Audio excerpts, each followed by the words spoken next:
Hello, wonderful people. Thank you so much. And how are you doing today? I hope you're doing well.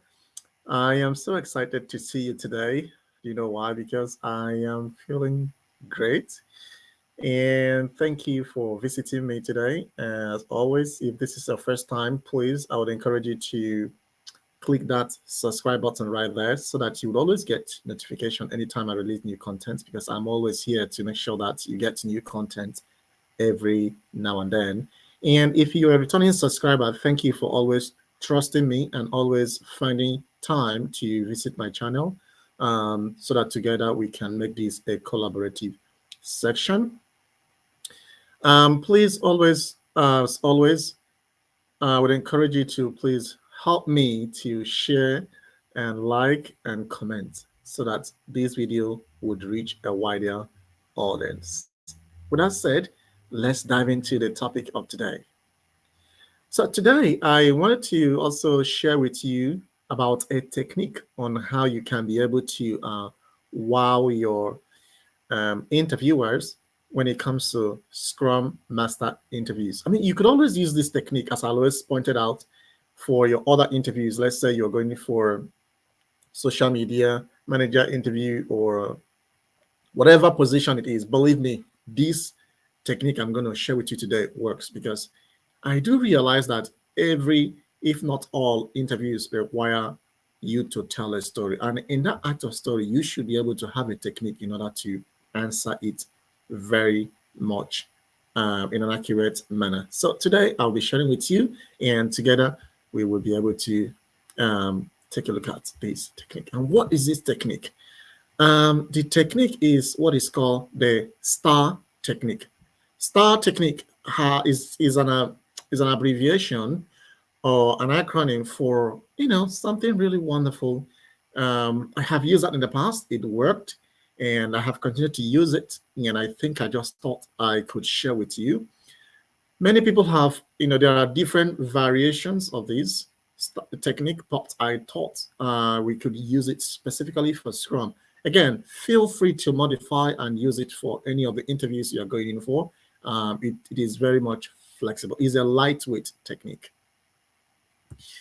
And what basically is STAR technique? STAR simply stands for, the S stands for situation, the T stands for task, the A stands for action, and the R stands for results.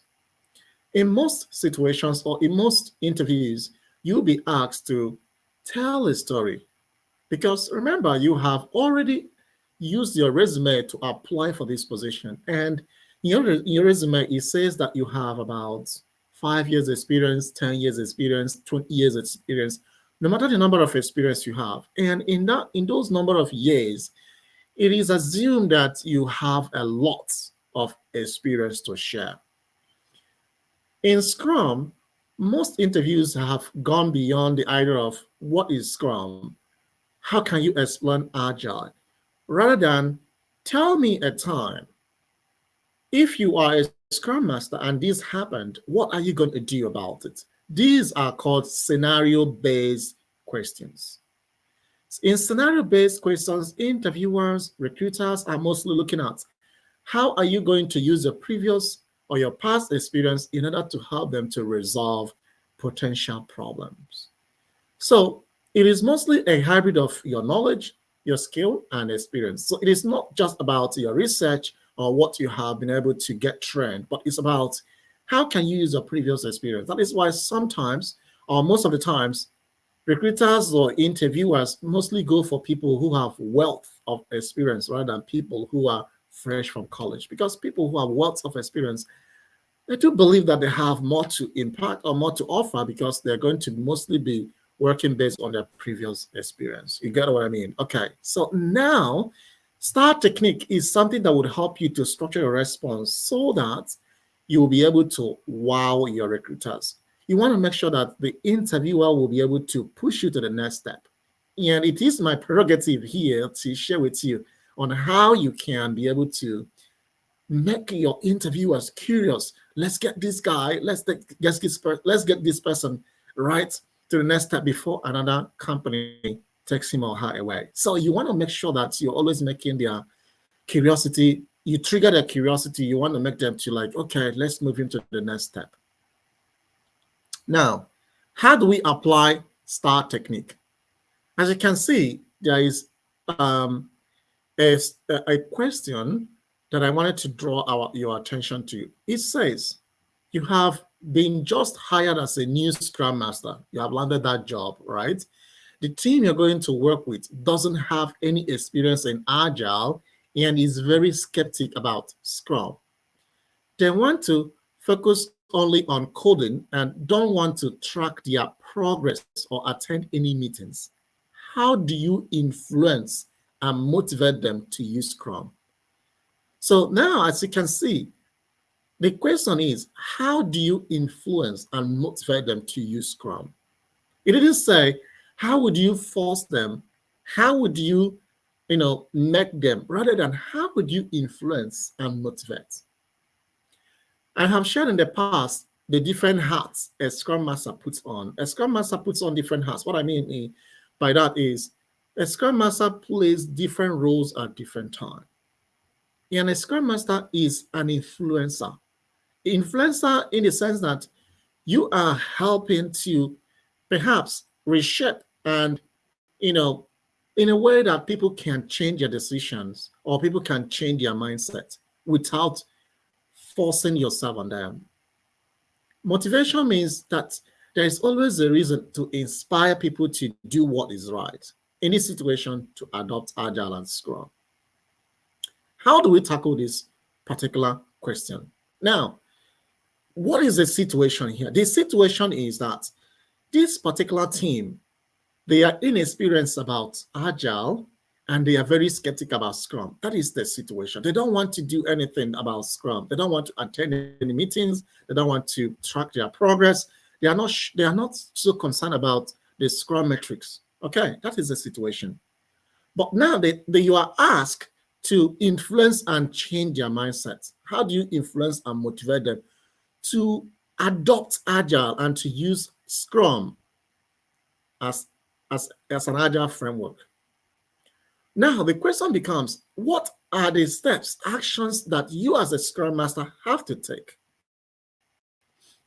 How do you start this conversation? How do you respond, or how do you tackle this question? Well, there are different ways you could attend to this question, but if I happen to be the one to attend to this question, what I would do is to say, well, in the past, I happened to be working with XYZ team. When I joined this team, wonderful team, right? Highly skilled team members. This team, I realized that they have knowledge about Agile, but in practice, they are limited. In other words, we could say that they are inexperienced about Agile realistically, but theoretically, they understand, they know what Agile and Scrum is all about. For them, Scrum, is more or less, overused. So they are very skeptical about Scrum. What did I do? What I did was to use the approach of why in order to arrive at the root cause analysis. I want to find out, why is it that they are very skeptical about Scrum? That is what I want to figure out. What did I do?